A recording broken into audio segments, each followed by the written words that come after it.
बहुत समय पहले की बात है।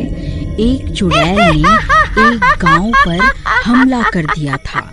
तब गांव वालों ने किसी तरह उसे पकड़ लिया था और उसका सर उसके धड़ से अलग कर दिया था और उसके सर को धड़ से अलग अलग दफन कर दिया था।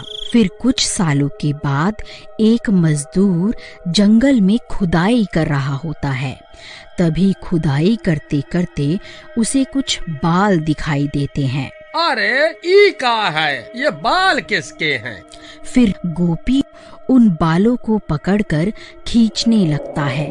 तभी उसके हाथ में उस चुड़ैल का सर आ जाता है। अरे मर गया रे, ये क्या चीज है? ये तो किसी का सर है। हाय रे, अब क्या करूं?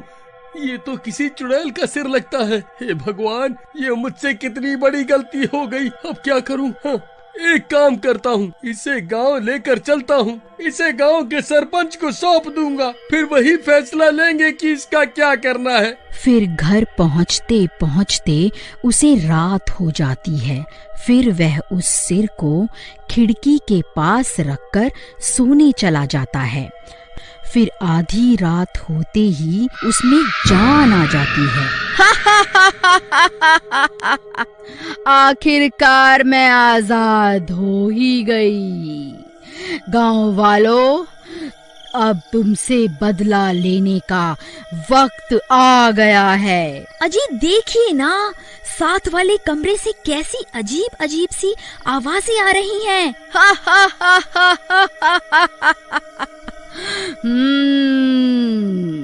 अरे मर गए रे, कहीं उस सिर में जान तो नहीं आ गई? अजी आप किस सिर की बात कर रहे हो जी? हाँ, जब मैं जंगल में खुदाई कर रहा था तब मुझे एक सिर मिला था। मैं उसे घर ले आया, सोचा था सरपंच को सौंप दूंगा, लेकिन रात हो गई तो इसे घर पर ही रख लिया। अरे नास मिटे, चुड़ैल का सर घर पे क्यों ले आया? हे भगवान, अब क्या होगा? तभी वह सिर उनके कमरे में आ जाता है।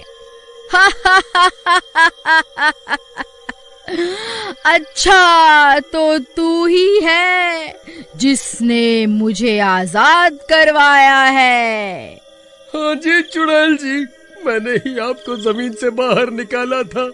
कृपा करके हमें छोड़ दो। ठीक है, तेरी वजह से ही मैं आजाद हुई हूँ, इसलिए तुझे छोड़ रही हूँ। लेकिन उससे पहले तुझे मेरा एक काम करना होगा। तुझे वापस उसी जगह पर जाकर मेरा धड़ भी खोद कर निकालना होगा। अरे मर गए रे, अब क्या करूं? नहीं नहीं चुड़ैल जी, मैं ऐसा नहीं कर सकता। तो फिर ठीक है, मरने के लिए तैयार हो जा। मैं सबसे पहले तेरी पत्नी का सिर खाऊंगी, फिर इसके धड़ पर अपना सर जोड़ूंगी। अरे मर गई रे। नहीं नहीं चुड़ैल जी, कृपा करके रुक जाओ। अजी जल्दी जंगल जाओ और इस चुड़ैल का धड़ खोद कर इसे दे दो, नहीं तो ये मेरी जान ले लेगी। नहीं नहीं चुड़ैल जी, आप ऐसा मत करिए। मैं अभी आपके साथ चलता हूँ और आपको आपका धड़ ढूंढ कर देता हूँ। फिर वह कटा हुआ सिर और गोपी आधी रात को जंगल की ओर चल देती हैं। फिर उसी जगह पहुंचकर धड़ की तलाश शुरू कर देता है। वह बहुत देर तक खुदाई करता है। फिर उसे वह धड़ भी मिल जाता है। चुड़ैल अपना धड़ देखकर खुश हो जाती है। तभी गोपी वहां से भाग जाता है। फिर वह कटा हुआ सर उस गड्ढे में चला जाता है और देखते ही देखते पूरी की पूरी चुड़ैल गड्ढे से बाहर निकल आती है।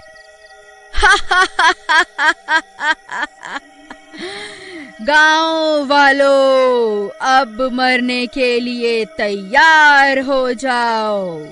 मैं किसी को नहीं छोड़ूंगी।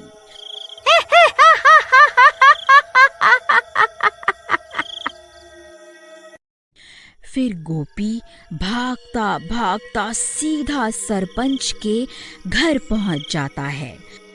अरे सरपंच जी, दरवाजा खोलो, अनर्थ हो गया है, वह सिरकटी चुड़ैल वापस आ गई है। फिर सरपंच अपने घर से बाहर आता है। फिर गोपी उसे सारी बात बताता है। हे भगवान, ये क्या अनर्थ हो गया? हमने उस चुड़ैल के 2 टुकड़े किए थे, अब वह बदला लेने के लिए वापस जरूर आएगी। हमें अभी कुछ ना कुछ करना होगा। तभी वह चुड़ैल जंगल से निकलकर वापस गांव में आ जाती है। ए गांव वालों, कहाँ छुप कर बैठे हो? तुम लोगों ने किस तरह मेरे 2 टुकड़े किए थे? अब बदला लेने का समय आ गया है। सब गांव वाले छुप छुप कर उसे देखते रहते हैं और वह चुड़ैल अपने शिकार की तलाश में गांव की गलियों में घूमती रहती है। सरपंच जी, वह देखिए, वह चुड़ैल गांव वालों की तलाश में इधर उधर घूम रही है। अगर कोई गांव वाला इसे मिल गया तो ये उसका सिर धड़ से अलग कर देगी। भाई, किसी के पास कोई तरकीब है तो बताओ, वरना सुबह होने तक कोई नहीं बचेगा। सरपंच जी, मेरे पास एक तरकीब है। हम इस चुड़ैल को उस पुराने घर में कैद कर सकते हैं। मैं इस चुड़ैल का भोजन बनकर उस घर में जाता हूँ, ये मेरा शिकार करने वहाँ जरूर आएगी। फिर इतना बोलकर भीमा भागकर उस घर के बाहर पहुँच जाता है और उस चुड़ैल को पुकारने लगता है। ए चुड़ैल, देख, तेरा काल यहाँ खड़ा है। मैंने ही तेरे 2 टुकड़े किए थे, इतनी जल्दी भूल गई क्या? अच्छा हुआ जो तू खुद मेरे सामने आ गया। मुझे कब से तेरी तलाश थी। रुक, तुझे अभी बताती हूँ। फिर जैसे ही चुड़ैल भीमा की तरफ जाती है, भीमा भागकर घर के अंदर चला जाता है और एक जगह पर जाकर खड़ा हो जाता है।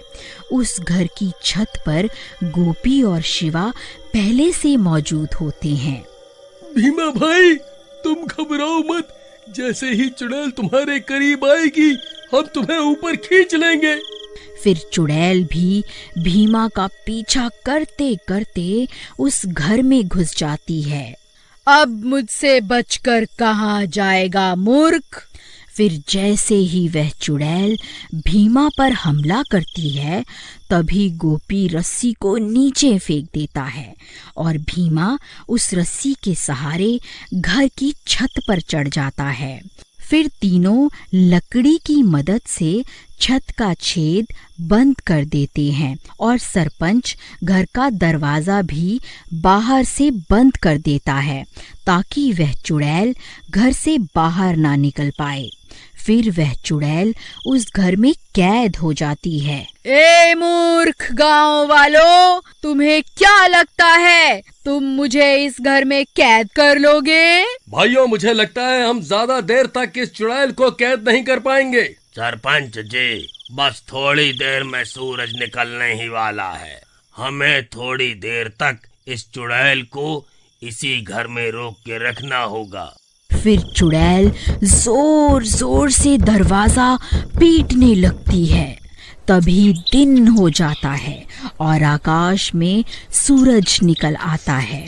फिर गोपी छत पे रखी लकड़ी को भी हटा देता है ताकि सूरज की रोशनी अंदर जा सके। फिर सूरज की रोशनी घर के अंदर जाते ही वह चुड़ैल तड़पने लगती है। ए गांव वालों, तुमने फिर से मुझे धोखे से इस घर में फंसा लिया।